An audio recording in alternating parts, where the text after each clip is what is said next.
session of Swadhyaya. Today again we have one of the topics of R&D syllabus. Uh, we'll be dealing with two portions today. One is API and AFI, and that is for both UG as well as PG syllabus.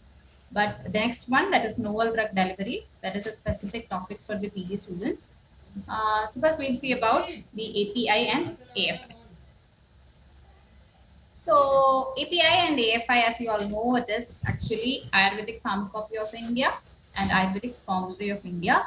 They are the book of standards as far as Ayurvedic formulations are concerned. So before dealing with or before going deep into what API and AFI is, we need to know in general what pharmacopoeia is, how did it derive its name pharmacopoeia, what are the different commonly used pharmacopoeias worldwide, and such things have to be known for a general knowledge. So first we'll deal about what, or we'll see what pharmacopoeias are, how the word pharmacopoeia has been derived. Okay, it is derived from the Greek word pharmacopoeia. You can see the spelling out there. It is different from what we are writing. This is a Greek word and it literally means drug making. Pharmakon means drug and poi means make. So pharmacopoeia, that is with its spellings, you can see that it is a combination of pharma and pia, and that is drug making. So it literally means drug making. And as far as we are concerned, or what actually the world proclaims as pharmacopoeia, it is actually descriptions of single drugs or formulations. And they are known as monographs. That is, each of the pharmacopoeias will have either a standard values relating to a single drug, or it will have a set of knowledge relating to a compound formulation. So whatever it is, that set of knowledge that the book gives regarding each of the single drug or each of the compound formulation is known as monographs. So we call them as monographs. So it will, the standard means, what do you mean by standards? We'll see in detail which all standards we'll deal in each of the monographs. But still, if we just analyze, just see about Ayurvedic drugs. If we are going to take a drug Amlaki and we are going to look into the pharmacopoeia, or if we are going to look into its knowledge. So what all knowledge will we get? We'll get regarding its botanical name, we'll be getting its family, and further we'll get its synonyms, we'll get its properties, its chemical constituents. Then we'll come to know about more detailedly, we'll know about its parametrical values in order to check its purity, how pure this amlaki is, or how good or how genuine that particular drug is. That is exactly the reason why we are using pharmacopoeias. Okay, we need to check the genuinity of a particular drug. So, what is the ash value? What is the moisture content? What is the alcohol soluble extractives? What is the water soluble extractives? Okay, so these details about a particular drug can be availed from the pharmacopoeias. In case of modern the pharmacopoeias, that is like allopathic pharmacopoeias, their drugs, knowledge relating to their drugs would be there. Something related to acetyl or acetyl chloride, or something related to paracetamol, something related to dichlorophenol. So such knowledge would be obtained from their pharmacopoeia. So each of the pharmacopoeias as such, the term means it is a compilation. It is a compilation of standards of different drugs used in different industries. So next, so coming to its history of pharmacopoeia, the term pharmacopoeia was first used in 1580 in a book on drug standards printed in Bergamo, Italy. And British pharmacopoeia is considered to be the first pharmacopoeia, first established pharmacopoeia in 1854. Before that, US pharmacopoeia was evolved in 1820, but there was lots of controversies in US pharmacopoeia. So the worldwide accepted pharmacopoeia first was British pharmacopoeia in 1854. That the first pharmacopoeia is USP, that is in 1820. Because there were a lot of confusions, and because many of them don't know which pharmacopoeia to refer, WHO introduced International Pharmacopoeia in 1951. The first part was mm, brought out in 1951, and the second part, part two, was brought out in 1952. And as far as India is concerned, India was looking into British pharmacopoeia, and that was the referral pharmacopoeia that Indian pharmacies used to take. But India, because after the advent of Drug and Cosmetic Act, India very much felt like they need their own pharmacopoeia. So, because of that, in 1946, Indian Pharmacopoeia list was first published with 180 monographs relating to different drugs and its standard values. So that was the first Indian Pharmacopoeia list, was the first standards published by India as is regarding to drug making. Next, furthermore, as per the Drug and Cosmetic Act, they felt that pharmacopoeia list was not sufficient enough to provide them enough knowledge regarding drug making. So they formed a committee known as the Pharmaceuticals and Drug Research Committee, which was under the Council of Scientific and Industrial Research, and they prepared codex. They prepared the Indian Pharmaceutical Codex in 1953. And this codex had two parts. Part one had 190 monographs on natural products, drug of vegetables, animal origin, and a few chemicals. And the second part was on galenicals. Now, what is galenicals? Galenicals are various preparations, that is, compound formulations or dosage forms prepared by using different extractive methods. We have already seen different extractive methods in last classes. That is, by infusions are there, maceration is there, percolation is there, different extractive methods. So, compound formulation prepared with these extracts are known as galenicals. Okay, so this is regarding the pharmaceutical codex. And here we could see that in this codex, both natural drugs as well as chemicals were in one pharmacopoeia. It was not distinct as now. Now we have a separate pharmacopoeia for allopathic medicines and a separate pharmacopoeia for Ayurvedic medicines. Separate for Homeo, separate for Siddha. For each of the branches of medicines, we have separate pharmacopoeias. But at first, in 1950s, it was not so. Everything together, it was in one pharmacopoeia. There was only one book. Okay. So now coming to the pharmacopoeial committees. The Indian Pharmacopoeial Committee, in order to prepare the pharmacopoeial codex or pharmacopoeial list, was formed in 1948, and its first edition of Pharmacopoeia of India. Actually, after forming pharmacopoeial codex further, the committee thought that even codex is not enough. We need to move forward. We need an pharmacopoeia of India. Okay, little more elaborately, we need standards. So they moved on with Pharmacopoeia of India, including various drugs and its standard values, and it was in 1955 that the first Pharmacopoeia of India was published. Okay. And the Indian Pharmacopoeia Commission was formed in 22nd March 2005. Now, this is a history of pharmacopoeias or Indian pharmacopoeia. And now coming to the relevance of Ayurvedic pharmacopoeias or Ayurvedic Pharmacopoeial Committee, who has framed Ayurvedic Pharmacopoeia of India. So it was first Ayurvedic Pharmacopoeia of Committee was formed under Ayush Ministry, and it was constituted on 20th of September in 1962. And it was later shifted under CCRAs in April 2006.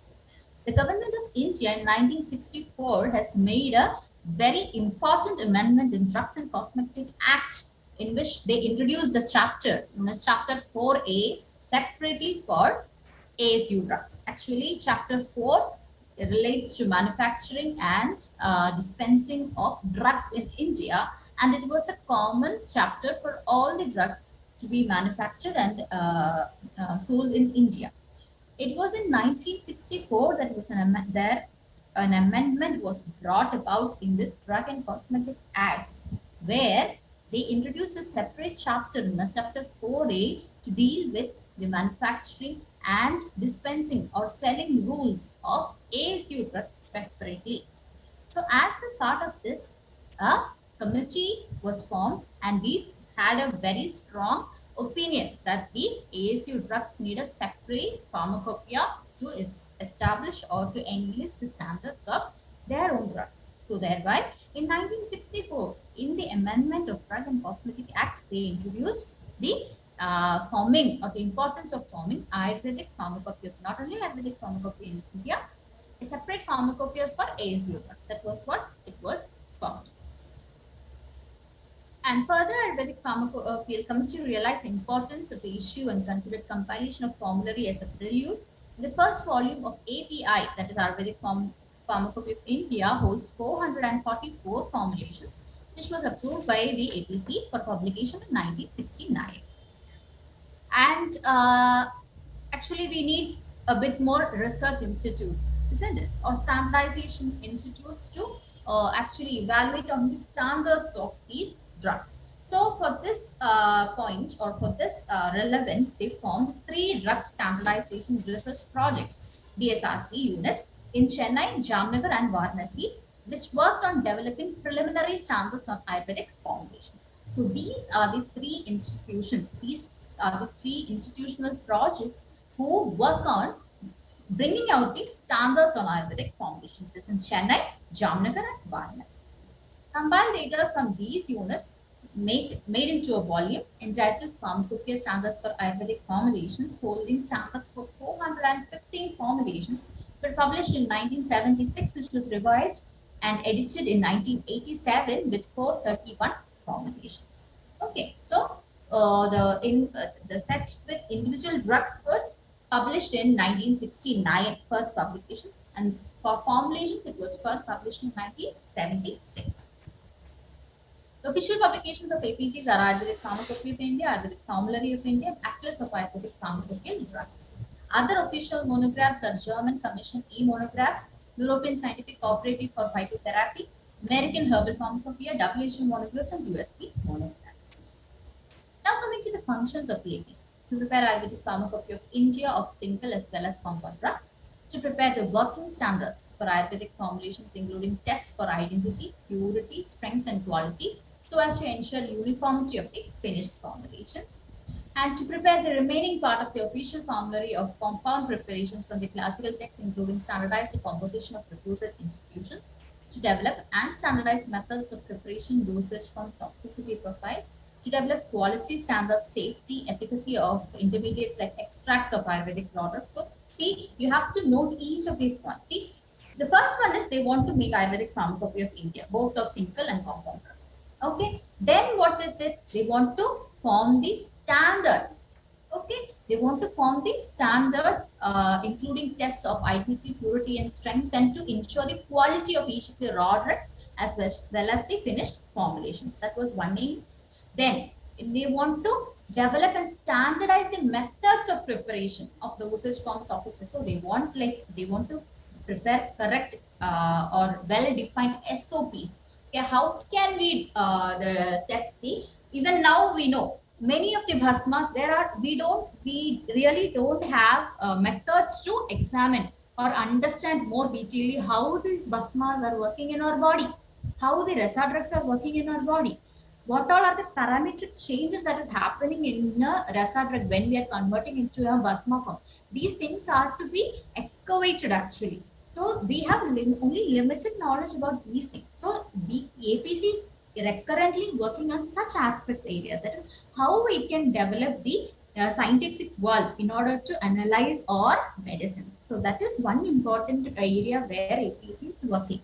Okay, and further they want to always look onto the quality or standard quality of the drugs that is being prepared in India. You want to develop the quality standards, safety, efficacy profile of different parts of the plants, as well as to include new plants as Ayurvedic drugs. So they are asking which all new plants can be included under Ayurvedic ASU drugs, or which all extracts. What is the difference between taking the raw materials as such and the extracts of that concerned products? When you are taking the extracts, what is the ratio that you have to take? So all these things has to be standardized, isn't it? If you, instead of amlaki in a formulation, if you're using amlaki extract, then what is the concentration of that extract that has to be put in it? So these things have to be standardized. We cannot just put in something in somewhere So these have to be summed. So these are all the functions of APC. The APC is the one who is monitoring all these things. Any other matter relating to quality standards, shelf life identification of new formulations, to prepare SOP of Ayurvedic formularies of India from the classical texts and other authentic sources, to evolve standards for single drug and Ayurvedic formulations as an official book. Projects under APC is the development of pharmacopoeial standards for single drug and its formulations, isolation of marker compounds of medicinal plants, comparative phytochemical screening of roots and barks versus aerial parts, preparation of Hindi version of API, biological activity studies of plant extracts, extra Ayurvedic pharmacopoeia of India to identify methods and procedures for publications of standards of all commonly used formulations of AFI. Information on Ayurvedic formulations regarding distinguishing characters, methods of preparation and dosage, method of administration with Anupana, toxicity, to develop quality standards, shelf life identification, new formulations including safety, efficacy of intermediate plant extracts, all other activities mentioned in functions of APC. So these are the projects under APCs. Now, the contributing laboratories and institutions which help APC to form the pharmacopoeias. They are the University Institute of Pharmaceutical Science, Punjab, National Institute of Pharmaceutical Education and Research, Mohali, Captain Srinivasa Murthy Drug Research Institute, Ayurveda, Chennai, B.V. Patel Pharmaceutical Education and Research Development Center, Ahmedabad, National Botanical Research Institute, Lucknow, and Ram Narayan Dua College, Madhunga, Mumbai. So these are the contributing laboratories and institutions which help the APCs to form the API and AFI.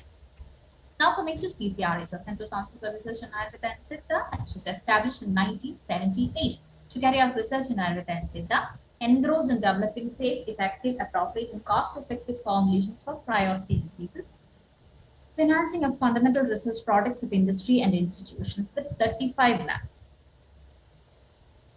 Coming to PLIM, PLIM is another important committee or organization which is involved in establishing standards of Ayurvedic drugs. This was in 2010 that the Pharmacopoeia Laboratory for Indigenous Medicine was formed. It is an autonomous body for Indian medicine to evolve the standards under the guidance of APC. And its objectives are to set and validate standards of drugs, to provide reference standards, to impart training to drug inspectors and analysis, to provide support APC. Next, we'll see in detail about the Ayurvedic Pharmacopoeia of India. It is a unique book of standards describing quality, purity, and strength of the selected drugs that are manufactured, distributed, and sold by the licensed manufacturers in Pan India. And under the Drugs and Cosmetic Act, the Ayurvedic Pharmacopoeia of India, represented by its parts and volumes of the Book of Standards for Substances included therein, and such standards are official. If considered necessary, these standards can be amended by the Pharmacopoeia Commission for Indian Medicine and Homeopathy. So these are the relevance of Ayurvedic Pharmacopoeia as far as Drug and Cosmetic Act is concerned. Now, the part 1 of the Ayurvedic Pharmacopoeia of India consists of volume 1 to 8, comprising of monographs prescribing standards of Ayurvedic single drugs of plant origin, which go into one or more formulations admitted to Ayurvedic formularies of India. The part 2 of the Ayurvedic Pharmacopoeia consists of official standards of 50 compound formulations present in the Ayurvedic formulary. So, Part 1, Ayurveda Pharmacopoeia of India, Part 1 consists of 8 volumes and they deal with individual single drugs. And Part 2 consists of 50 compound formulations and they deal with compound formulations and their standards. This is the Part 1. Volume Part 1, Ayurvedic Pharmacopoeia of India, Part 1 consists of 8 volumes. The first volume was published in 1986 with 80 monographs.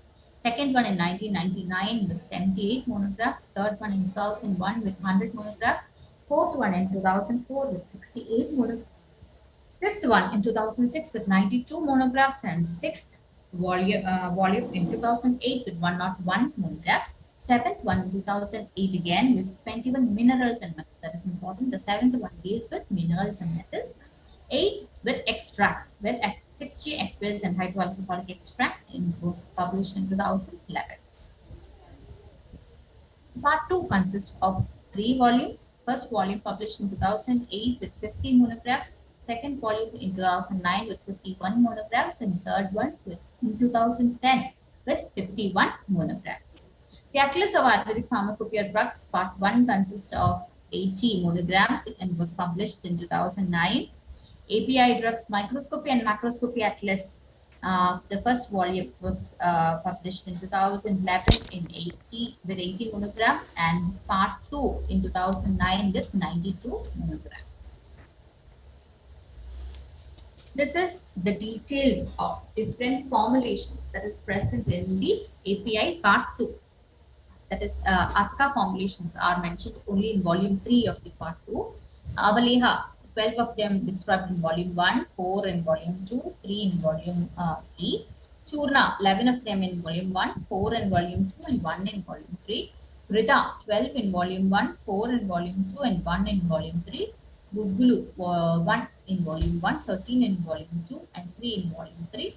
Bati, 1 in volume 1, and 11 in volume 3. Asava and Arishta, 24 in volume 2. Taila, 6 in volume 1, 1 in volume 2, and 20 in volume 3. Shara Sutra, 1 in volume 2.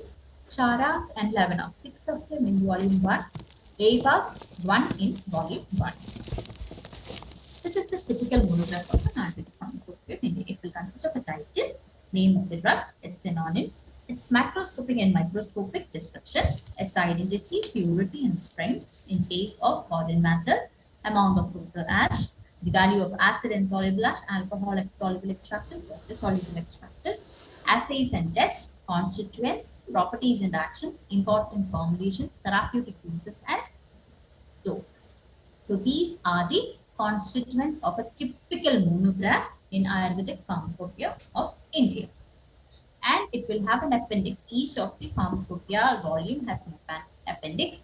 Appendix 1 relates to apparatus for test and assay. Appendix 2 to test and determination. Appendix 3 to physical test and determination. And the tests which are mentioned in these things are Ayurvedic Pharmacopoeia of India, determination of quantitative data, limit test, microbial limit test, pesticide residue, test for aflatoxins, gas chromatography. Appendix 4 consists of reagents and solutions. Appendix 5 with chemical tests and assays. Appendix 6 with Ayurvedic definition and methods. Appendix 7 with weights and measures. Appendix 8 with classical Ayurvedic references. 9 with list of single drugs used in formulation, and 10 with bibliography. So these are the different appendix that is involved in Ayurvedic Pharmacopoeia of India. The general structure of API with formulation, that is API part 2, is it will have a title, it will have a definition, method of preparation, description, identification with TLC, physicochemical parameters, storage instructions, therapeutic uses, and dosage. So these are the typical structure of the monograph of API part 2, that is which is dealing with formulations. The other one which we dealt was API part 1, where we are dealing with single drugs. Next, we'll see about Ayurvedic Formulary of India. Coming to the introduction, it is a compilation of scattered information of various formulations from classical Ayurvedic books. List of single drugs of animals, minerals, plant origin has been prepared on the basis of names appeared in the formulations. The official names and English equivalents are given for easy identification. List of plant parts has been plant drugs has been edited as per the botanical names of the plants appearing in formulation for the convenience of the user, pharmacy experts, and people who are not very much familiar with the Ayurvedic terminology. So most of the terminologies used here are with the botanical names rather than with the Sanskrit names. It consists of 3 parts. Volume 1, Volume 2, and Volume 3. Volume 1 in 1976 with 444 monograms. Volume 2 with 2000 published in 2000 with 192 monograms. Volume 3 published in 2011 with 350 monograms. Here also we have a particular differentiation of the different formulations in each of the parts. Asava and Varishta, part 1 have 37 Asava Arishtas mentioned, part 2 3 Asava Arishtas, and part 3 17 Asava and Arishtas. Arka 4 in part 1, 2 in part 2, and 14 in part 3. Havalehas 32 in part 1, 7 in part 2, and 20 in part 3. Padachurnas 9 in part 1, 25 in part 2, and 30 in part 3. Guguru 12 in part 1, 2 in part 2, and 7 in part 3. Krita 44 in part 1, 4 in part 2, and there are none of them described in part 3. Churna 40 in part 1, 66 in part 2, and 69 in part 3. Taila 62 in part 1, 18 in part 2, and 26 in part 3. Dravaka 1 in part 1, Lavana 13 in part 1 and 2 in part 3. There is nothing mentioned in part 2. Lepa 12 in part 1, 5 in part 2, and 23 in part 3. Pati and Gutika 35 in part 1, 14 in part 2, and 26 in part 3. Vakti Netrabindu Anjana 8 in part 1, 2 in part 2, and 2 in part 3. Sattva 1 in part 1. Okay, 10 of them were found in part 1 alone, nothing in part 2 or part 3. Parpadis 5 in part 1, 2 in part 2, and 1 in part 3. Pishtis 4 in part 1, 2 in part 2, and 1 in part 3. Hasnas 20 in part 1 and 5 in part 2, nothing in part 3. Mandura Kalpanas 2 in part 1, 3 in part 2, and 4 in part 3. Rasa Yogas 55 in part 1, 69 in part 2, and 96 in part 3. Lauhas 12 in part 1, 9 in part 2, and 11 in part 3. Two pass, one in part. So these are the different formulations which are mentioned in each of the parts of Ayurvedic formulary of India. So we have to, we have a separate list for Rasa Dravyas and a separate list for Bhaishya formulation. And these classes, to know how many of each of them are present in each of the part is very important as far as entrance point of view is concerned. Otherwise, just know these things. That is where all each of them are placed. That is all that you have to know. And regarding the appendices of Ayurvedic formulary of India, appendix 1 consists of Samanya Paribhasha, Kalpana Paribhasha, Buddha Paribhasha, and Yendra Paribhasha. Appendix 2 consists of the Shodhana and Ashta Samskaras of Bharata. Appendix 3 about therapeutic indices, and Appendix 4 about diseases, technical terms, and English equivalents. This is the end of the Ayurvedic Pharmacopoeia of India and Ayurvedic Formulary of India. The next portion that we have for today is novel drug delivery system.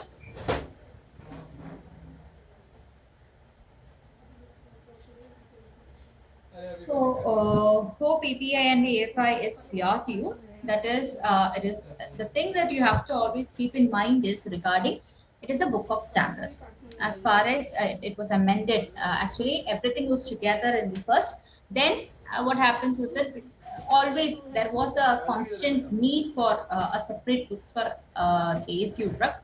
So because of the amendment in 1964 in Drug and Cosmetic Act, actually a separate chapter was introduced into Drug and Cosmetic Act in purview to deal with the laws and regulations regarding to ASU drugs. And it was under this that the strong need aroused for a Ayurvedic pharmacopoeia or ASU pharmacopoeia, separate pharmacopoeias for ASU drugs. And in the light of it, APC, that is Ayurvedic Pharmacopoeia Committee, was established.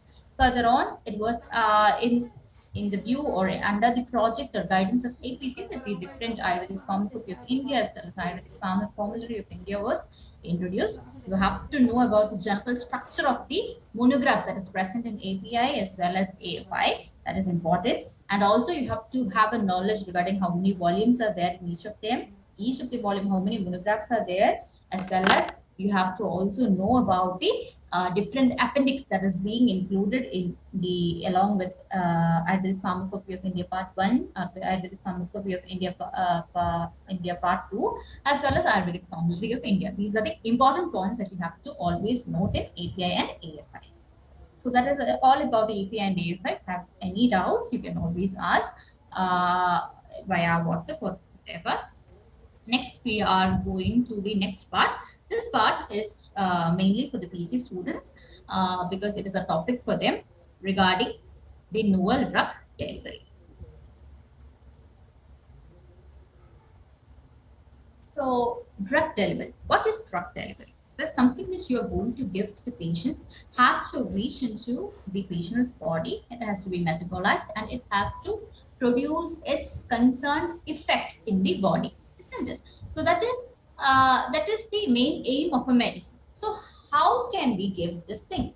What is the means by which we can, how effectively can we deliver a drug into our body so that it is therapeutically available for the body?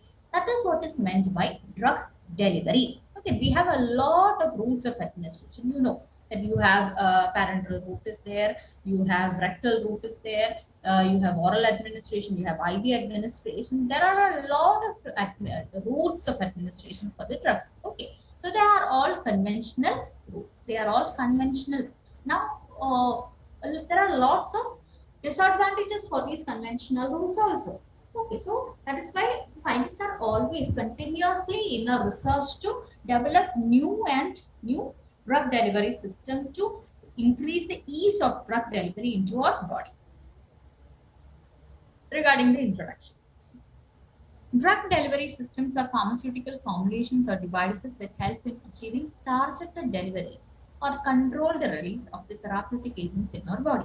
So mainly any drug delivery system you take, whether it is conventional system or it is novel drug delivery system. So drug delivery orients to either we are targeting a specific organ, or we are going to give a controlled release, or we are going to give a generalized release. So generalized, these are the three broad spectrums of effect of a drug, and by the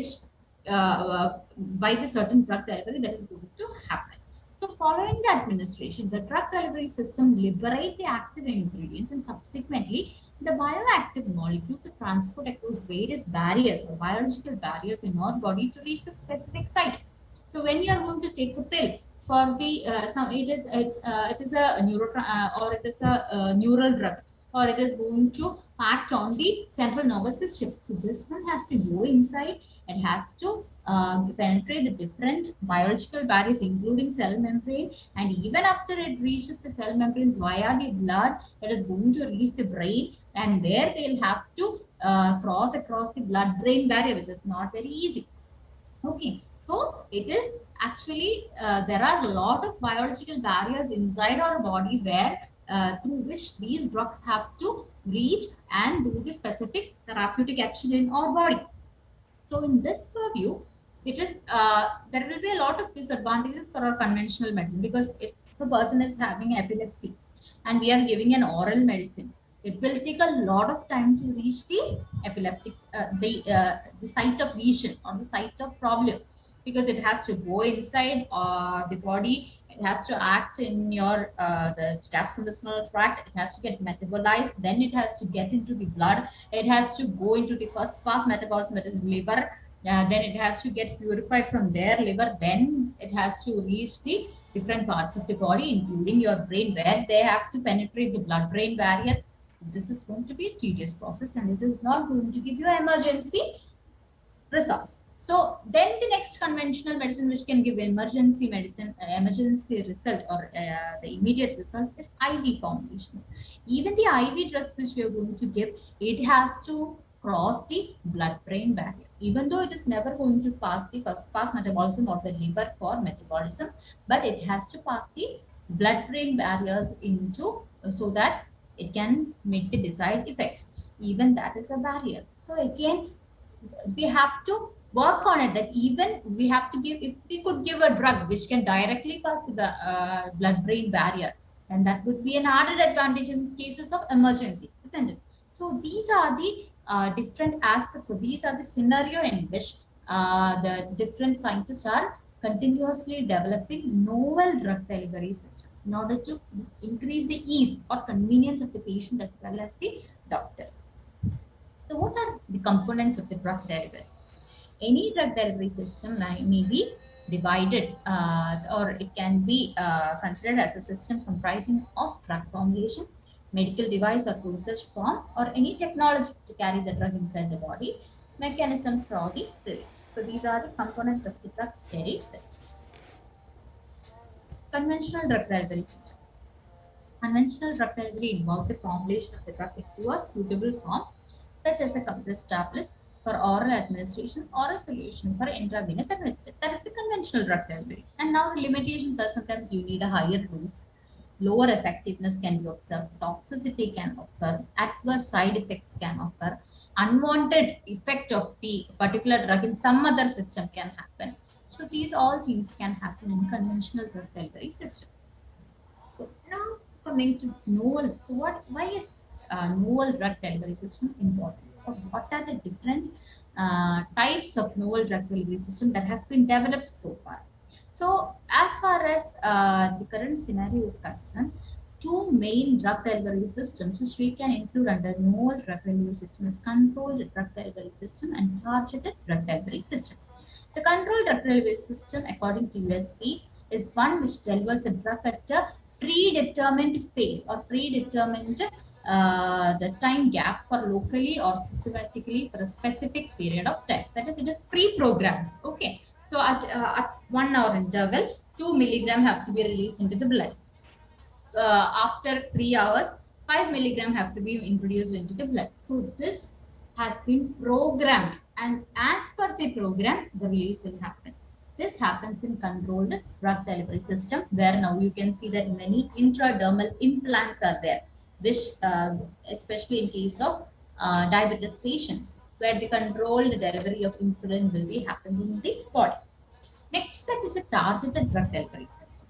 So targeted drug delivery system is a special form of drug delivery system where the medicament is selectively targeted or delivered only to the site of action and not to the non-targeted organs or tissues or cells. For example, in cases of tumor cell activity. In such cancers, cancer treatment and all, we will be specifically aiming at the cancer lesions or tumors, and the specific action will be aimed only into the tumors and not into any other systems. We'll see about controlled delivery system. See, you can see this. This is a polymer, this is a drug. At time 0, everything is inside. At time t, this many has to be released. At 2t, some more will be released. So this is how the controlled delivery system acts. Advantages of that. Clinical advantage, reduction in frequency. That is, the patient need not always remember, oh, I have to take the medicine in the morning, in the evening, in the night. So these time intervals the patient need not bother about the time interval of taking the, sometimes we will forget, isn't it? We tend to forget about taking medicines. So that can be avoided in case of controlled drug delivery systems. Improved in patient compliance, reduction in drug level fluctuations. That is, sometimes some people may take half of it. Sometimes some drug may have tampered and might have gone and lost. So sometimes controlled drug, there will be a fluctuation in the drug level in your body because it has to get metabolized. And after taking the drug, after 1.5 hours, the level of the drug in the body will be very high. But after 2 more hours, it began to reduce. But in case of controlled delivery system, these implants will be producing these drugs in a controlled manner. Okay, so regularly it will control the level of that particular medication in the blood. So that is one advantage of the CDDS. Reduction in total drug uses when compared with conventional therapy. Reduction in drug accumulation with chronic therapy. Reduction in drug toxicity. Stabilization of medical condition. Improvement in bioavailability of some drugs because of spatial control. Economical to the healthcare providers and the patient. So these are the clinical advantages. Coming to industrial advantages, illustration of the innovative technological leadership, product life cycle extension, product differentiation, and market expansion and patient extension. These are the industrial advantages. So that if the particular company could bring up with a very innovative idea which is patient friendly, then that's a boom for that particular manufacturing unit, isn't it? So that is, these are the industrial advantages. That is, the product differentiation can be there. So if you are going to give a tablet for insulin and some other innovative thing or drug delivery system for diabetes, then if the second one is of more advantages in lifestyle, then obviously the people would be choosing them only. So we can have patent extension, market extension, etc. could be brought in as the industrial advantages of these CDDS. Now coming to the disadvantages. Delay in onset of drug action. That is not always there, but in certain cases, it is a controlled release, isn't it? It will be only programmed. But if we find that the BP is high now, then we can immediately take an injection, intravenous injection. But controlled, in case of controlled drug release, it is not always so. It is always programmed, and it will not. We cannot adjust anything. Once it is programmed, we cannot adjust anything.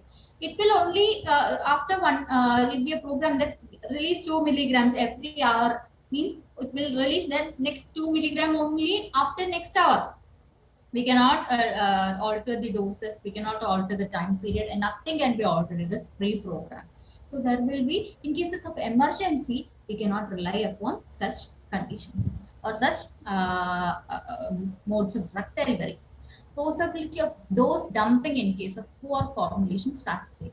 If it is not accurately pre-calculated, there can be excess dose dumping in your body. That is, sometimes we get patients that there is fluctuations of BP, isn't it? So in such cases, if we are pre-programming and giving, sometimes the patient may not need so much of drug in their body. So in that case, that accumulation can happen. Increase the potential for first pass metabolism, greater dependence on gastrointestinal response time of the dosage form, possibility of less accurate dose adjustment, cost per unit is higher.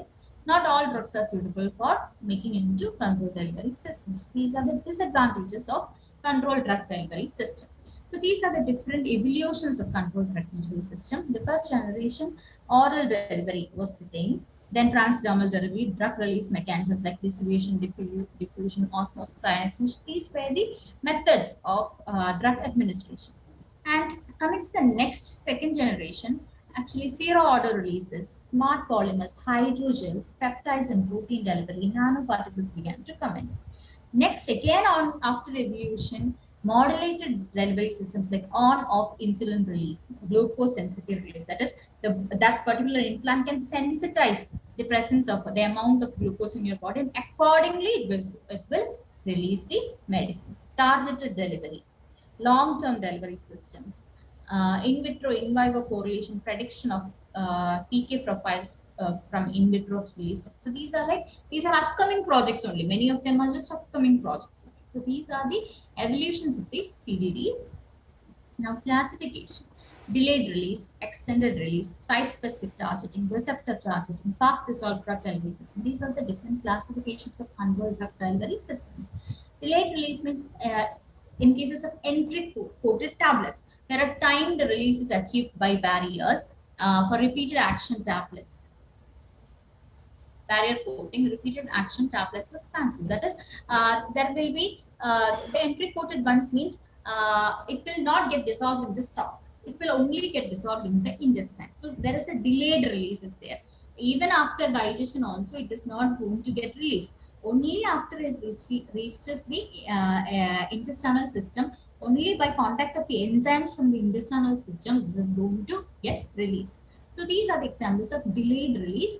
That is in cases where certain drugs, if it is if it causes stomach ulcers, or if it is not compatible to the stomach mucosa, such cases we give it as entry-coated drugs, so that it will not affect the stomach mucosa, but it will get released and absorbed only in the intestine, where the basic pH is different from stomach pH. So next, coming to extended release. Extended releases, these include any dosage form that maintains the therapeutic blood or tissue level of the drug for prolonged time. So that is, for a prolonged time, a certain level has to be maintained regarding certain hormones or enzymes. So such cases, such conditions, we give it as extended release drugs. Site-specific targeting is in such systems, the drug delivery is targeted adjacent or to the diseased organ or tissue. That is, in regard to the nearby the tissues only, we keep this specific medication. So that targeted release would be there. Receptor targeting, it is in such system, the target is a particular receptor, which is an organ or tissue. So these are all drug delivery system which is available now. Fast dissolved drug delivery system, or FLASH, is a type of solid dosage form that dissolves or disintegrates in the oral cavity without the help of water or chewing.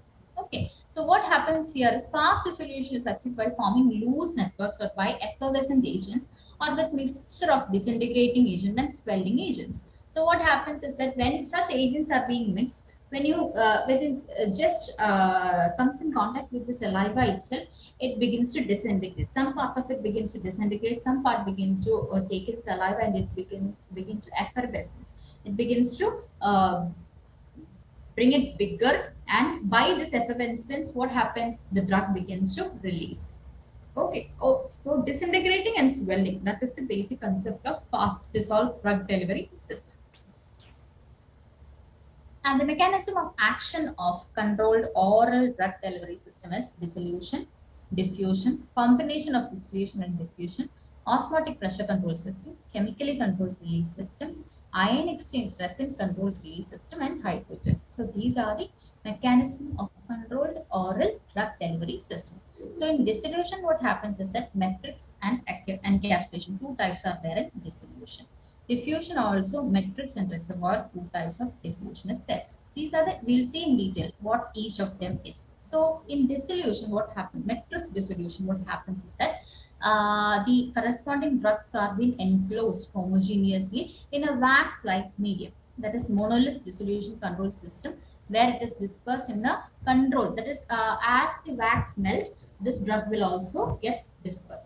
That is diffusion is happening there. No, not diffusion, dissolution is happening there.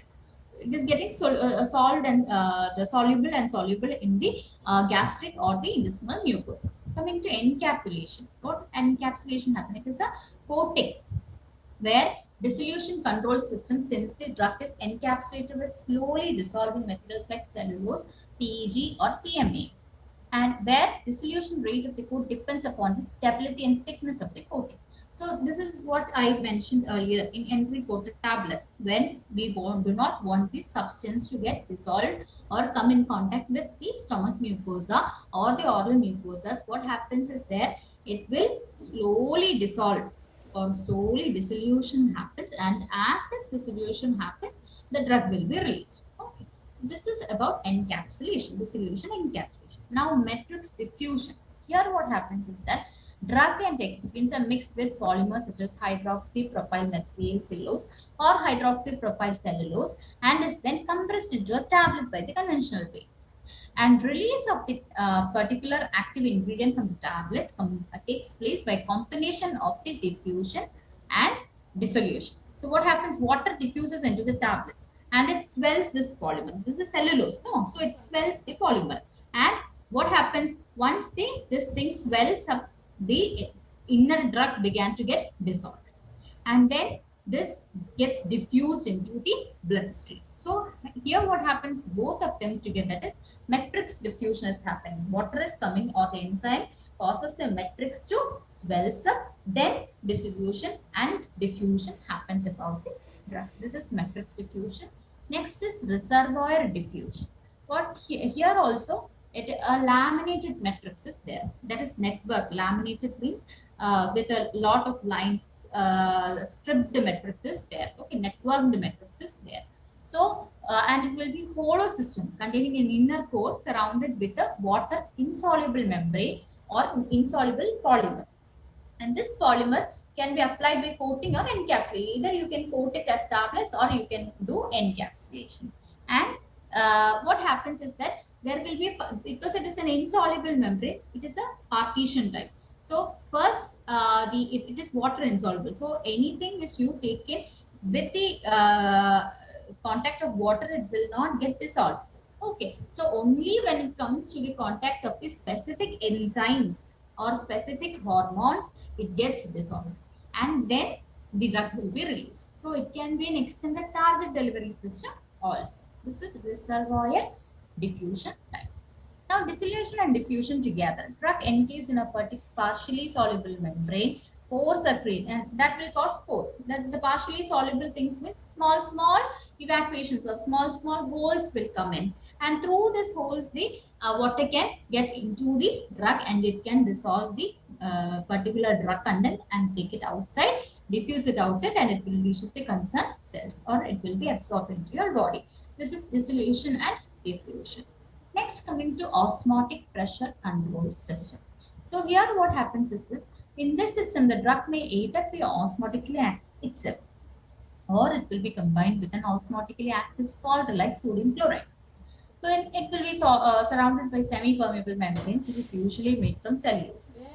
Drug is pumped out continuously because of the osmotic pressure gradient, and it is more suitable for hydrophilic drugs, providing zero order release. This is osmotic pressure control system. Next is chemically controlled system. In this system, the drug is either mixed or chemically combined with biodegradable polymer that change their chemical structure when exposed to biological fluids. These polymers are designed in such a way that they degrade into biologically safe and progressive smaller molecules as a result of hydrolysis of the polymer chains and thus releasing the active drug. So this is chemically controlled, chemically designed. Polymers will be there. That is, they will change their structure in order to release the drug. Next, hydrogels. Three-dimensional structure composed of primary hydrophilic polymers having chemical or physical crosslinks, which provides a network structure to hydrogels. So, insoluble because of network structure and provides desirable protection of liable drugs, peptides, and proteins. So, certain drugs like peptides and proteins, it can get deranged or disintegrated when it comes in contact with unwanted materials. So this has to be protected all throughout and it should be released only in the particular area where it has to be released. So this can be brought in by surrounding it with hydrogels. So these are the different types of controlled drug delivery systems. Now coming to the next system, that is targeted drug delivery system. Why targeted drug delivery system is important?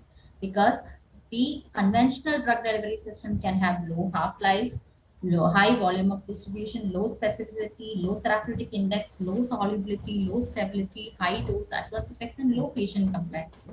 These are the disadvantages of the conventional drug delivery system, and that can be compensated by the targeted drug delivery system. And the ideal characteristic of the target delivery system is that it should be non-toxic, non-immunogenic. It should be physically and chemically stable in vivo and in vitro. They control the drug distribution to target cells, tissues, or organs. Must have uniform capillary distribution, convenient and predicate rate of drug release. Drug release does not influence the drug action. Curative amount of drug release, minimal drug leakage during transfer. Carriers used must be biodegradable or readily eliminated from the body without any problem, and no carrier-induced modulation of the disease would be there. The preparation of the drug delivery system should be easy or reasonably simple, reproductive, and cost-effective.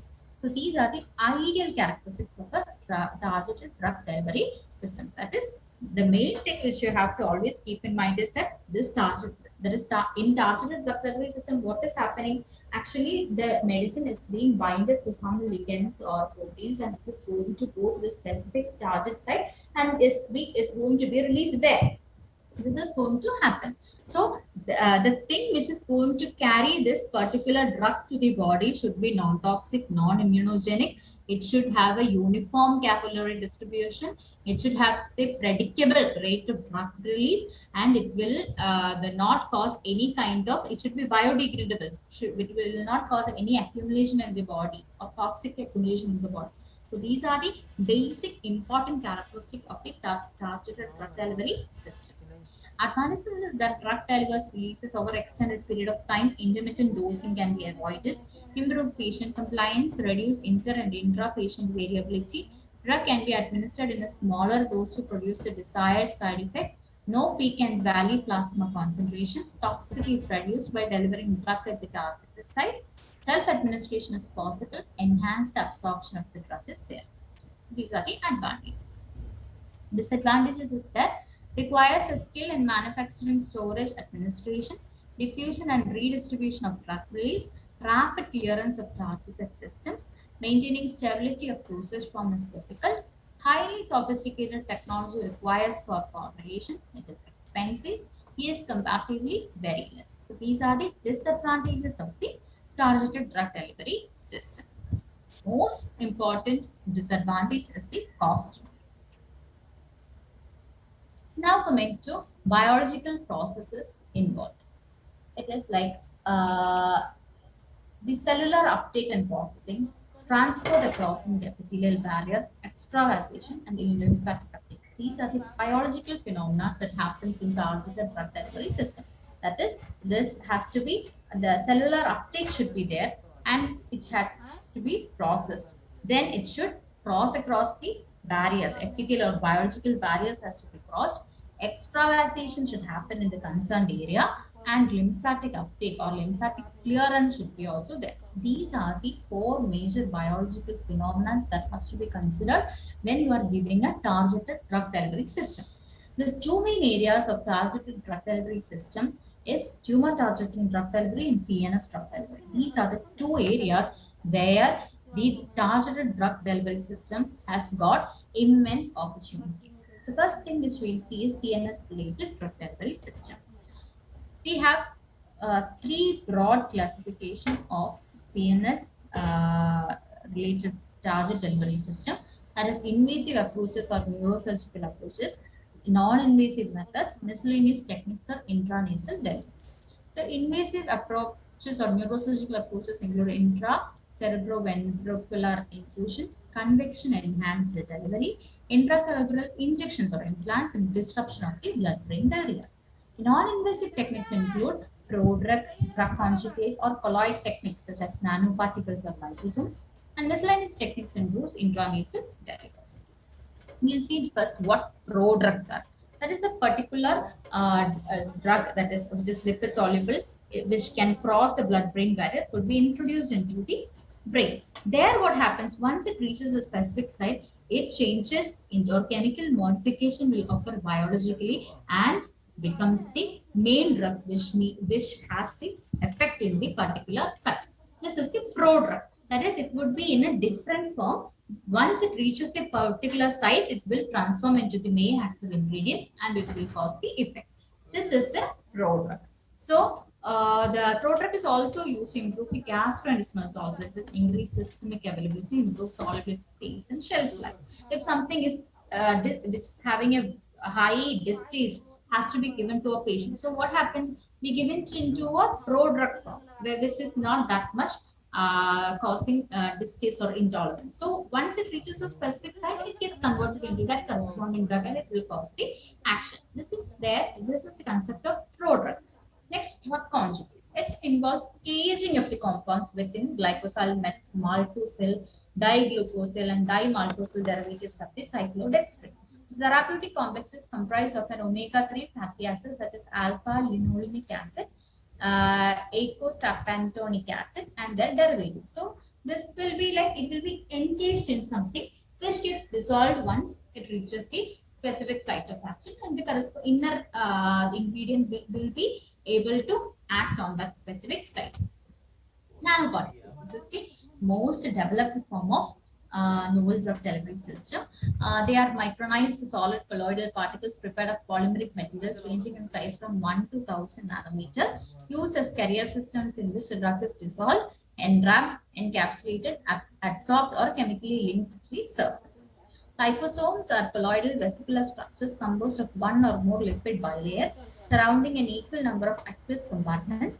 A free drug injected in bloodstream typically achieves therapeutic level for short duration due to metabolism and excretion, and drug encapsulated liposome achieves therapeutic level for long duration. And they are biodegradable, essentially non-toxic vesicles, and can encapsulate both hydrophilic and hydrophobic materials and are utilized as drug carrier in drug delivery system. Because most of the cell membranes, as we have studied or seen in the Sneha Kalpana, or membranes are always lipophilic. So they have a high affinity to liposomes. If it is in the liposomes or if it is the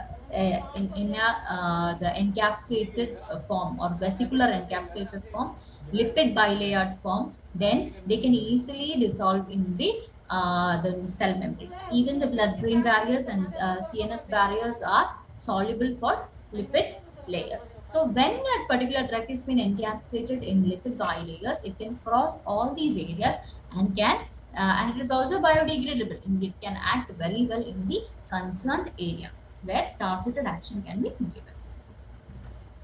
In tumor targeting drug activity, we can divide them into active targeting and passive targeting. So what happens in active targeting is that in active targeting, it attaches ligands such as antibodies, peptides, vitamins, aptamers, or small molecules by a variety of conjugation chemistries to the surface of the nanocarriers, and they bind them or they bring them to the specific receptors on the cell surface. The targeting ligand bind with the receptors first, followed by endosome formation with inclusion of ligand receptor complex by plasma membrane. The endosome is then transferred to the specific organelles and drugs are released by acid pH or enzymes. In passive targeting, it exploits natural conditions of target organ or tissue to direct the drug to the target site. Drug delivery in tumor cells where the leaky vascularization coupled with poor lymphatic drainage serves to enhance the permeation and retention of NPs within the tumor region. So this is regarding passive targeting. That is, in passive targeting, what happens? The natural conditions are exploited. While in active targeting, a compound formation is formed and it reaches a specific site and action is happening. So this is active targeting. Some conditions like overexpression of receptor at tumor acidity, hypoxic tumor environment are utilized to target chemotherapeutic agent to the tumor cells. Okay, so the main mechanism behind active targeting is the recognition of the ligand by its target. If it is a hypoxic environment, and which is a ligand or a receptor which is more good for hypoxic environment can be given along with the chemotherapeutic agent so that it gets attracted to that particular area receptor, it gets binded there and the drug would be transmitted there. So this is how active targeting happens. Okay, a representative ligand would be taken as per the condition. A representative ligand which can be an antibody, a protein, peptide would be taken, and in that ligand we will attach or corresponding active ingredient and we'll give into the body for active targeting. In case of passive targeting, what happens? The surround the corresponding the structural problems or issues are being exploited for the use. That is, in case of this thing, tumors itself, we all know that pathophysiology will be that it will have a leaky vasculature. So, based on the drug accumulation in the areas around the tumors with leaky vasculature, that is, when the vasculature is leaky, these can very easily penetrate these tumor cells and can reach to the tumor site and cause a specific action. Enhanced permeability and retention effect provide accumulation of nanoparticles at the tumor site at high concentration due to pathological differences between the normal tissues and tumor tissues. This phenomena is called as passive target. That is, the problems of the environment is specifically targeted there. Pathophysiological environment of tumor tissues differ from normal tissues, leading to EPR effect, which is utilized for the targeted delivery systems. Irregular tumor vasculature structure and lack of lymphatic recovery system in the solid tumor provide high drug concentration at the tumor site. Role of lymphatic system and passive tumor targeting are inside of the tumor tissues, no functional lymphatic system will be seen. Pressing force from the growing tumor cells and lack of internal balance and pressure cause the collapse of the tumor lymphatic system, which causes retention of high molecular weight molecules in the tumor. This specific problem can also be targeted with the help of ligands, and can such environment, natural environment that has occurred due to the pathophysiology can be exploited for introducing medicines into these areas. So this is passive targeting. So with this, we are coming to the end of novel drug delivery also. So the basic thing which you have to always understand in novel drug delivery system is, first we have to understand what drug delivery system is. What are the basic different types of drug delivery system, that is conventional drug delivery and novel drug delivery system. Of novel drug delivery system, what are the advantages of each of them? What are the disadvantages of each of them? And coming to novel drug delivery system, what are the two major novel drug delivery system that is existing now? That is, one is controlled drug delivery system. The other one is targeted drug delivery system. In controlled drug delivery system, that is in specific phase, it is a pre-programmed plan, and in a specific phase that different things are being introduced. The required amount of active ingredients are being introduced into the blood, which will cause the corresponding effect in your body. And there will be advantages and disadvantages that has to be noted too. Targeted drug delivery system, two ways it can act: active targeting, passive targeting. And active targeting, what happens? We are externally using a ligand which goes and attached to a particular receptor in the corresponding area. So in case of tumors, we know that that area will be hypoxic.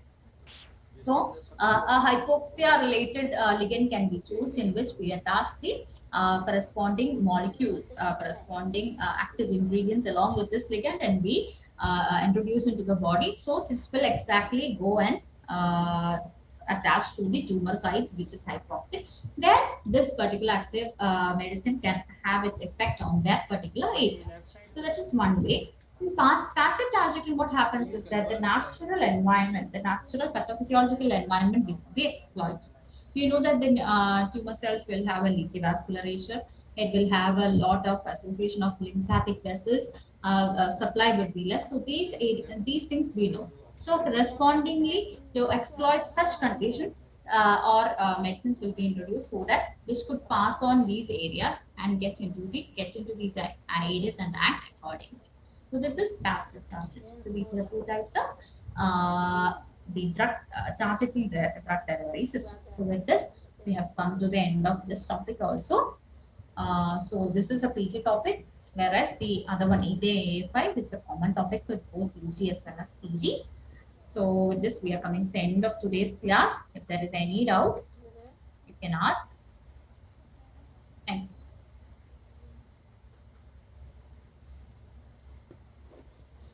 से एक दिन मुझे बोल रहा था, मुझे बोल रहा भैया कितने कितने पे लोगे मेरी शादी का शूट करने का। मैंने 1.5 लाख बोल रहा मैं आपको 1.5 लाख रुपये दूंगा, तो आप मेरी शादी में डांस नहीं करोगे। मैंने बोला साले तेरी शादी में काम ही नहीं करूँगा, डांस करने की दूर की बात है। डांस तो नहीं करोगे? मतलब एक मजाक कर रहा था।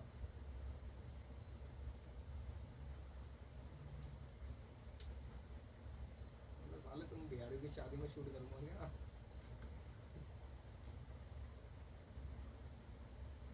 बिहारी बड़े नफरत हो गए मेरे बिहारियों से। साला पता नहीं क्यों बिहारी बनाया था मुझे। झाड़ गुजर बनाया था, गाली खाने वाला।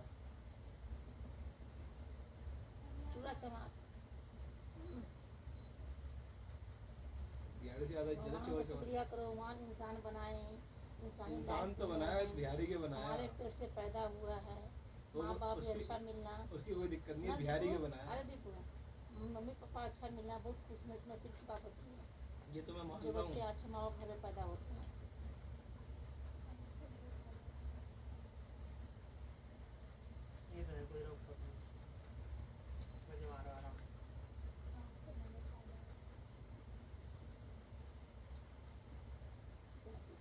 इसकी तो कोई दिक्कत नहीं है, पर बिहारी के बनाया साला भगवान ने।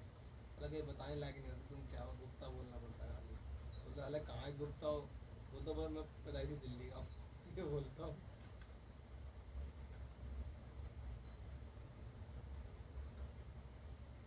तू सो जानबूझ का तो चक्कर में पड़ा तुम याद है वो जिससे तुम IMC का वो लेके आते तुलसी कहाँ पड़ा जो सोनगंज में आगे जाके मेरा खास दोस्त हो गया है, बनिया है वो भी। तो मुझे तुम भी गुप्ता हो, मैं ना अलग कहाँ रहते हैं, मैंने पता ही दिल्ली से। जो तुम तुलसी लेके आते थे, इस बार मेरे को लेके भी गए थे। हाँ याद है। खंड जाएगी अब बंद कर दिया IMC में गया, पेस्ट की IMC साले कंपनी ने जिंदगी खराब कर दी अपने हमारे घर में। हाँ सही बात है। एक साल इतना चाय पान खाया हो, हमारे किसी को छोड़ के हमारे घर का लाइफ को कर दिया, खराब कर दिया। इतना चाय पान खाया उन लोगों ने, सालों ने, वो पतले लंबू ने। दूसरा है क्या करते हैं, जो अपना एक कोटा है तो इससे कुछ नहीं होता। मुझे कोई बोलता है ना मैं एक कंपनी यूज कर रहा हूँ, उसको पहले इतना उसको नेगेटिव कर दो ना, बंदा करेगा ही नहीं। बोलता देख भाई ऐसा तो बात कर दी हो, भड़का दी हो, साले हमारे में 1 लाख रुपए लग गए, MBBS छूट गया, 1 लाख रुपए लग गया, खलेस होता है, गाड़ी मार खाता है। वो लड़की अपनी कैसे आई थी मेरे पास, याद है? मत कर, तुम आप गाड़ी मत। मैं उसको बोल देता हूँ वो देख, लड़की याद है? मैं बोलता ज़्यादा नहीं। नहीं एक मैं उसको पता क्या बोलता हूँ, 5 रुपए का दीजिए मेरे को बताने। मैं उनको पता क्या बोल देता हूँ कि देख तू कमा भी लेगा ना, यार 1-2 लाख कमाएगा, जो तेरे बाप बैठे ना ऊपर, जो जिन्होंने चैन बनाया है, वो दवाई कमाएंगे, तो तेरा हालत खराब हो जाएगा 10,000 रुपये देके। मैं तो ये बोलता हूँ, साले कंपनी से मुझे सुहाता नहीं एकदम। सुहाता है, मैं तो मगर जोर किया। वो साला सब इतना फैन रस खाया अपनी दुकान का। कितना पेप्सी, कितना साला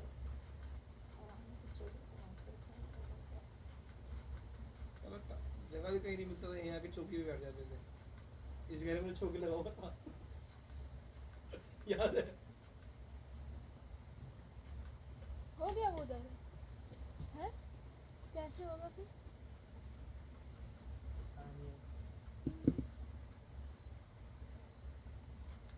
इसी रूम में चौकी लगा हुआ था। मान लो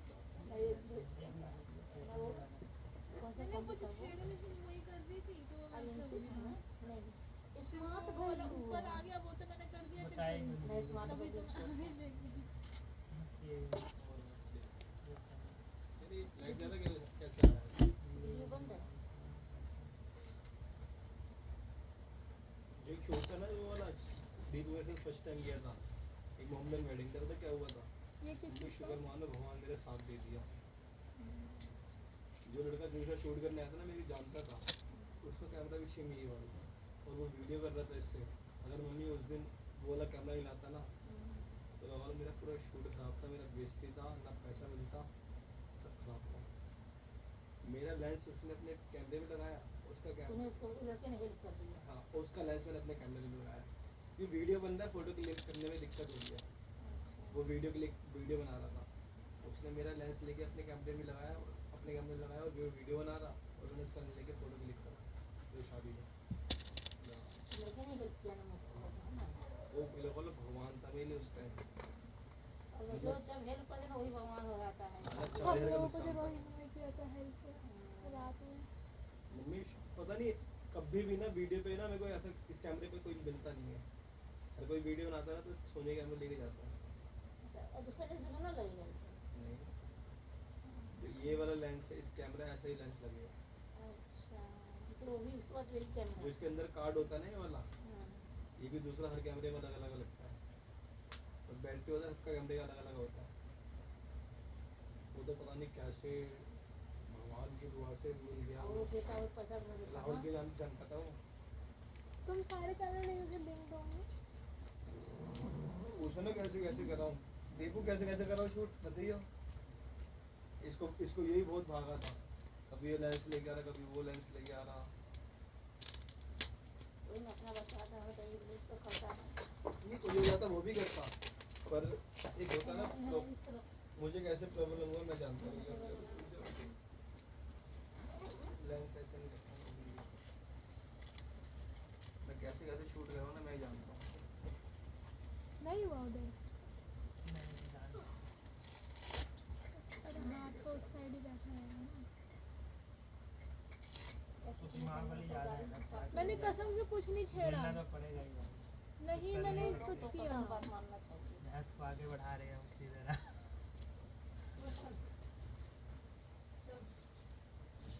अब मैं क्या कैसे शूट किया और दीपू है ना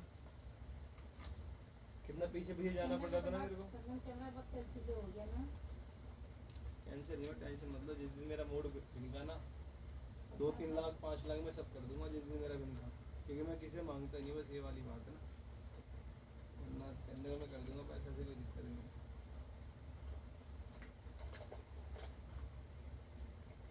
उसका एडमिट कार्ड आ गया 16 तारीख वाले पेपर का। मेरे ऐसे दोस्त है ना मैं बोलूँगा ना सब मिल जाएगा पर अच्छा नहीं लगता मुझे पैसा लेना जो अच्छे दोस्त होंगे वो थोड़ी ना कोई जज करेंगे। जज कोई नहीं करता स्टार्टिंग में जज फेस से कोई जज नहीं करता जज के डर पीछे से सारे जज करते हैं तो वही मैं तो बोल रही हूँ। जो अच्छे दोस्त होते हैं पीछे भी जज नहीं करते। सब करते हैं नहीं कोई अच्छा कोई करते। खराब नहीं होता उसके टाइम पे सब इक्वल होते हैं जिसको पता रहता है पूरा सिचुएशन वो नहीं करता।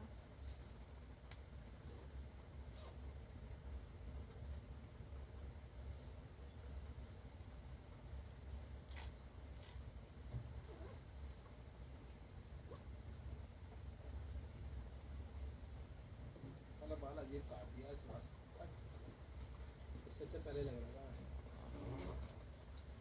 क्या बात है बाल सही काटा है साइड का जो बीच का पता है कि मेरा बीच में से ना वो 2 इंची वाला मुंह नहीं होता जो छोटा छोटा बूढ़ा बूढ़ा बाल निकलता रहता है खाली बाल नहीं छोटा होता उससे वो कर दिया साले ने मस्त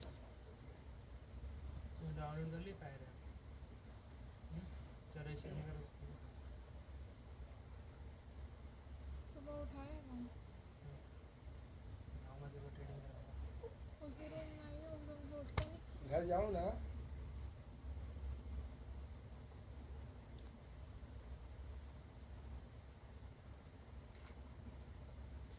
समझ में आया है तेरे को एक सेटअप पे काम करो एक एक स्ट्रेटजी को पकड़ो उसको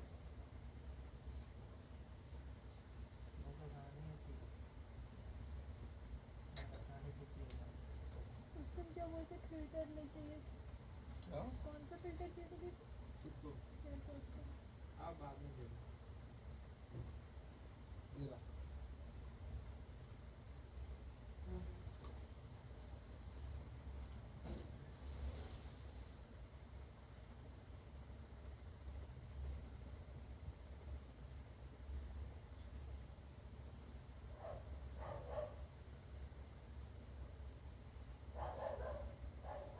लग तो जाओ कि सोना नींद भी आएगा तो भाई देखना है। क्या करना है? बाइक। हाँ, क्या हुआ? किसका बाइक चोरी हो गया? फिर ऐसे ही पापा बोल देते। क्यों? हुआ कुछ हुआ है? डिस्क लॉक लगा दो। लगा दे डिस्प्ले। सामने का चोरी हो गया था।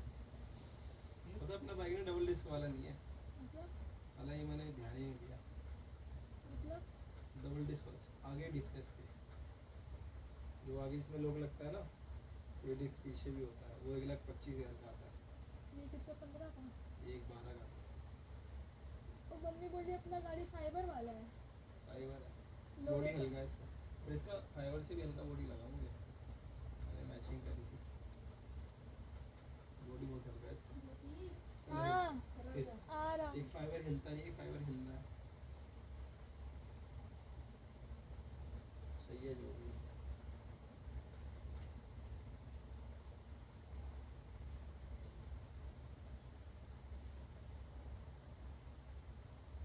देखा राहुल दीपू वो राहुल जो आता है लगा ले इतना पैसा कमाता है तो भी पता है उसका हरकत कैसा है उन दोनों भाइयों का ये तो कुछ भी नहीं है उसका भाई है ना वो दोनों भैया हंसते रहते हैं ना बस। इतने निच्छड़ इंसान है ना लगा ले 10 करोड़ रुपए भी कमाएगा ना खाएगा 10 रुपए का ही कोई खर्चा नहीं घर का किराया अलग आता है घर से इतने ये निच्छड़ डाटा इंसान कैंसिल है। कर दिया था ये। लगा ले 4 लड़कों को लेके जा रहे हैं मानने कल 4 लड़कों को तेरा काम है बिल्कुल अपना उनका वो तेरे कैंडिडेट से अच्छा वो इंटरेक्शन करते हैं ना तेरा थोड़ा।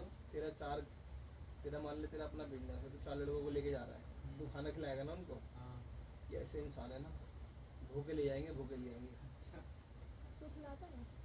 मैं तो बोलता खाओ इतना खा लो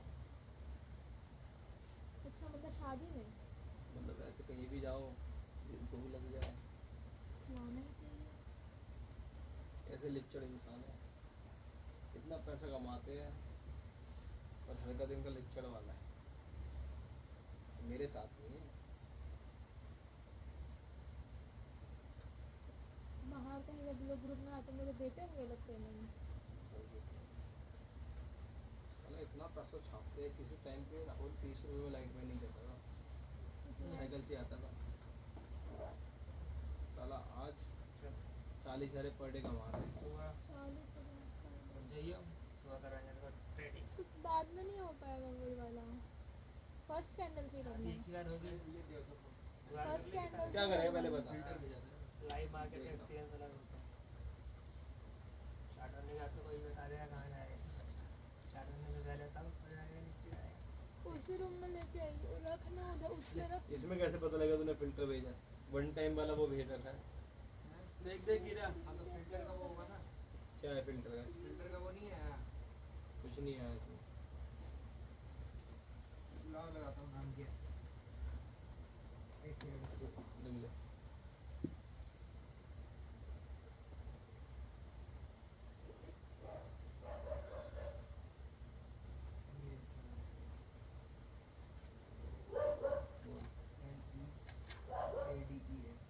ए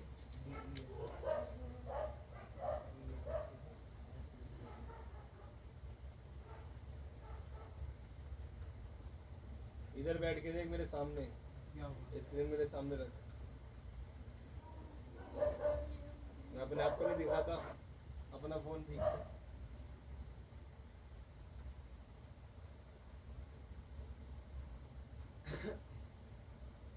झूला मेरे गले में आम के लिए।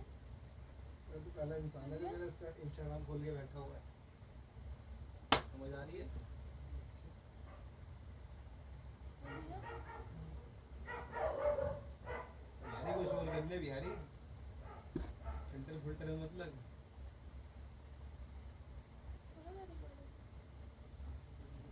कहाँ जा रहा है? फिल्टर नहीं आ रहा ऊपर उसमें मत जा, तो ही कहाँ करूँ मैं? उसमें मत जा, तो कैसे स्क्रोल होता है ये? इसमें नहीं कर, इसमें नहीं कर, क्या करना है? छोड़ फिर। तो ऐसे फिल्टर कहाँ से आता है? ये देखो कहाँ से ऊपर आता है फिल्टर, जो सर्च करते हैं फिल्टर को। नहीं है। इसमें वो नहीं हो रहा, इसमें वो चाहिए, स्मूथ नहीं चल रहा। क्या करना है बता, मुझे पता है यहाँ से। तो वो फोटो ये खींचिए आ ना। गया फिल्टर, ये आ गया फिल्टर, आ गया ये वाला इसमें वाला। नहीं काम कर रहा है देखिए। क्यों नहीं कर रहा? ये लाइट नहीं जल रहा। अबे लाइट नहीं जल रहा बेवकूफ लड़का। तो वो फिल्टर चाहिए, फिल्टर नहीं आ रहा क्लियर। नहीं इस पे नहीं है। तो बताओ भैया। वो कैसा फिल्टर तूने किससे देख के किया है? लीडर, ये लीडर है, इस पे क्लिक करा, ये आ गया और लाइट नहीं जल रहा है यहाँ पे। लाइट जलेगा तो फिल्टर दिख जाएगा। अब फिल्टर कहाँ होता है? ये देख, इसमें भी नहीं दिख रहा, ये वाला है। एक बार लाइट जला, लाइट जलाई पर देख अभी रुक जा, एक सेकंड देख, एक बार शक्ल दिखी, अब लाइट जला, एक बार लाइट जला, वही वाला फिल्टर है। ये दूसरा है, देख बवाल मच गया हम लोग पे, चल ऊपर लड़के पे भी है। कुत्ते ऐसे मोहम्मद बना चौड़ा कर लेते हैं।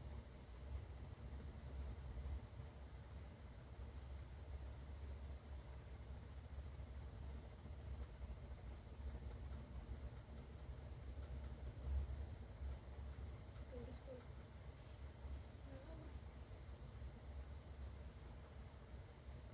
ये देख तेरा वाला फिल्टर,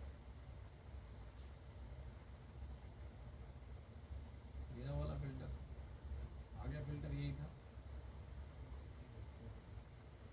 काम नहीं कर रहा। नीचे आ गया। चालू करना। स्टार्ट कब से कैसे चलाता है? तेरे सामने की तो स्टोरी है, दिखाऊं? दिखाता हूँ तेरे सामने की स्टोरी है, स्टारबक्स में करा था मैं।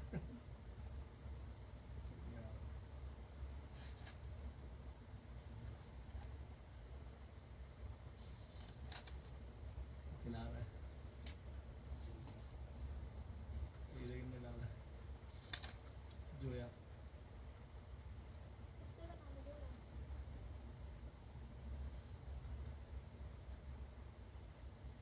ये मुल्ला है,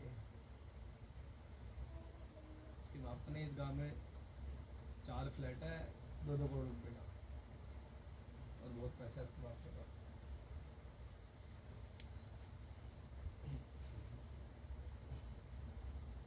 मैं फायदा नहीं उठाता मैं किसी चीज़ से, फायदा उठाऊंगा इंसान का। नहीं उठाना चाहिए। ये मैंने सीखा। देखना भी नहीं चाहिए चीज़ें। वीडियोग्राफर आने आने वाले टाइम का वीडियोग्राफर है, सो वीडियोग्राफर को चेंज कर दूंगा, सीजन आएगा ना। एडिटिंग नहीं। एडिटिंग तो मैं एक और वो उसका क्या हुआ पूजा का? ऐसे ही पीछे भागेगा तो नहीं सीख पाएगा, सीखने के पीछे भागेगा सीख जाएगा। तो पूजा का मैंने स्टार्टिंग में कितना मेहनत किया था ना, 300 में छूट गया था।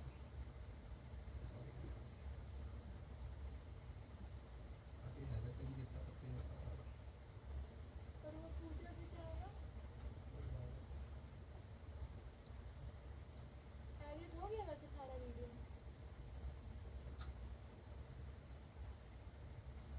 अपना दिमाग है ही नहीं मेरा।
योगी और मोदी है ना यूपी में वो कहते हैं क्रिप्टो करेंसी दिखा रहे हैं बच्चों को स्कूलों में भी। देखिए तो सच बात है, देखिए ये मतलब स्कूलों में सब्जेक्ट में क्रिप्टो करेंसी का क्रिप्टो करेंसी नहीं दिखा रहे, वो कुछ पुराना पुराण सिखा रहे हैं वो तो नहीं देखा है मैंने जब वो एक कुछ हो रहा होगा, एक दो सेशन करवाया होगा। विजय की स्टोरी पे देखा था मैंने। हाँ पता है, अगर ये चीज़ हल्के से भी दिखाया हुआ ना, सच बात है, तो क्रिप्टो करेंसी में भी किसी ने पैसा लगा दिया ना, आने वाले 1-2 सालों में मतलब करोड़पति लखपति है। पता चल रहा है ना ये देश मैंने को। बोला सीरीज देख रहा हूँ ना, कौन उस सा सीरीज का वाला? नाम है मार्केट, और वो स्टॉक मार्केट के ऊपर मूवी है। जो सैफ अली खान होता है, एक ना नया नया लड़का वो होता गाना है, गाना है, वो फेमस गाना है उसका। उनका नया नया लड़का होता है, उसने स्टॉक मार्केट का भूत नहीं, उसको भूत नहीं चढ़ता, वो ना सैफ अली खान का फैन होता है वो स्टॉक मार्केट के लिए, क्योंकि वो पूरे ना मुंबई पे राज करता है उस टाइम। तो उन लड़के का मन होता है कि उसकी ऐसा बनना है बस। जैसे मान लो दीपू आया है, दीपू सोच लिया कि मुझे अंबानी ऐसा बनना है, तो ये तो रहना ही अंबानी से मिलने की सोचता है। तो ऐसे वो लड़का होता है, सैफ अली खान से मिलने की सोचता है, वो कहीं तरह ना मुंबई पहुंच जाता है अपने माँ बाप से मिल जुल के, ठीक है। ऐसे करके करते करते जाता है, तो एक कंपनी में जाता है, कंपनी में एक लड़की के थ्रू जाता है वो, जाते आते फिर एक पार्टी होती है, उस पार्टी में सैफ अली खान भी आया होता है, मार्केट का वो मेन होता है। तो आता है, सैफ अली खान भी तेज होता है, देखता है कि जो बच्चा यहाँ पे आया है नया नया तेज चल रहा है, मार्केट को पकड़ना चाह रहा है, उसके बाद उल्टा गेम खेलता है, ऐसे करते करते उसको बर्बाद कर देता है। लड़के को तो लड़का भी बाद में उसके ऊपर ऐसा केस डालता है, अच्छा है। उसको पकड़ता है कि उसके भी ज़िंदगी बर्बाद हो जाती है सैफ अली खान। तो मूवी तो मार्केट के ऊपर है वो, स्टॉक मार्केट कैसे, कौन सी चीज़ कैसे बढ़ेगी, पूरी मूवी मार्केट के ऊपर है ना।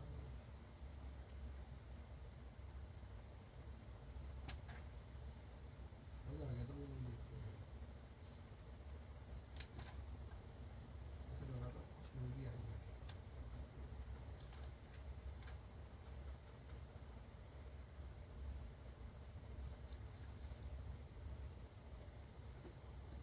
सारे कोचिंग सब जनकपुरी में क्यों है?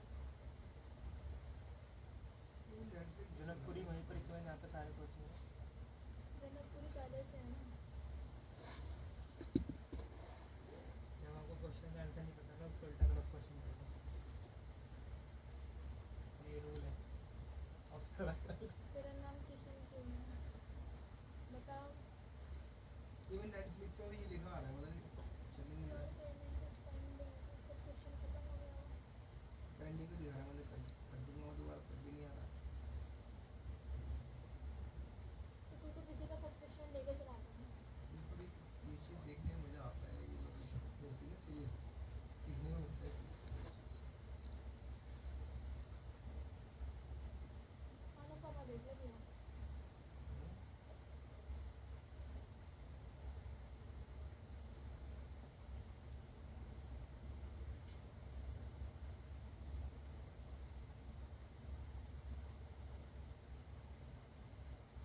कल से भी तेरे को शायद जाना भी है।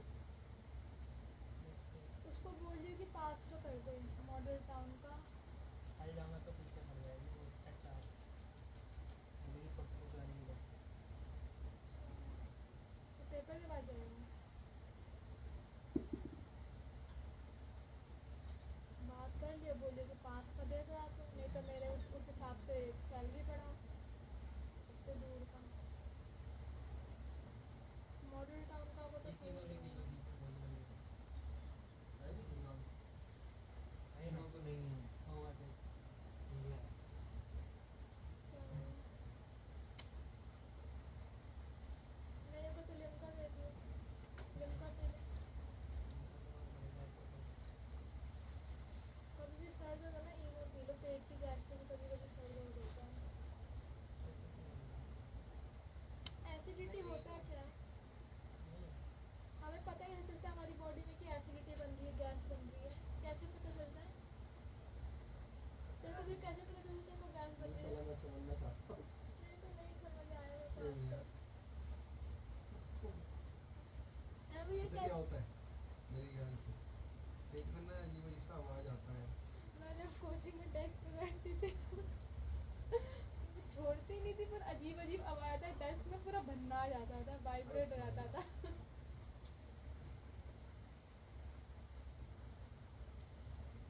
है भैया बता दे, पर गैस तो कैसे? भाई जी तेरे को समझनी तेरे को आनी चाहिए मुझसे पूछना है। आपके 15 में है ना फिर भी मुझे तो इनल तो कैसे बढ़ते हैं? लोगों से इंटरेक्ट करो, लोगों हमेशा ऐसा कुछ डालो कि लोग तुमको देख के वो हो आकर्षित, अट्रैक्ट हो। तो जो चीज़ दुनिया में चल रही है उस चीज़ के आएगा ऊपर तो चलो। बहुत चीज करेगा ये कंट्रोवर्सी में घुस जाओ।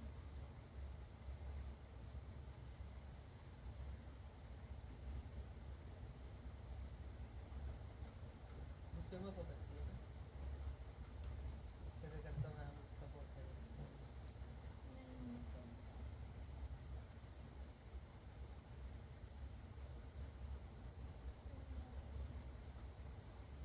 भैया मेरा क्या कहते हैं, नाना का और छोटे नाना का भी फोटो बनवा के दिया।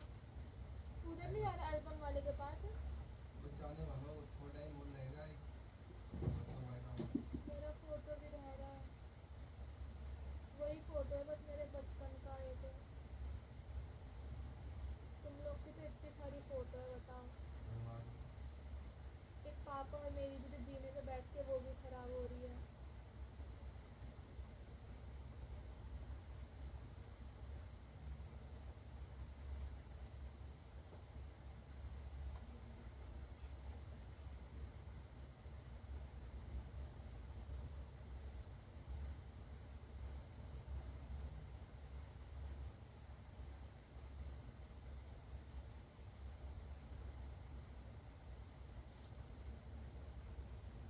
यदि मेरा नाम चेंज नहीं करता मतलब हर जगह से चेंज नहीं जगह वरुण, आधार कार्ड तो चेंज करवा दिया, हो जाएगा। फिर पैन कार्ड चेंज करवाना पड़ेगा, फिर कहाँ कहाँ तेरा चेंज करना पड़ेगा। स्कूल में हर जगह स्कूल वाला नहीं, स्कूल वाला नहीं चेंज हो सकता। स्कूल का जो 10th का सर्टिफिकेट पे है ना, उसी बेस पे तेरा हर कुछ होगा, तो नाम चेंज मत कर रही हो। स्कूल का 10th सर्टिफिकेट ही तुम्हारा वो माना जाता है हर मेन, है ना भैया?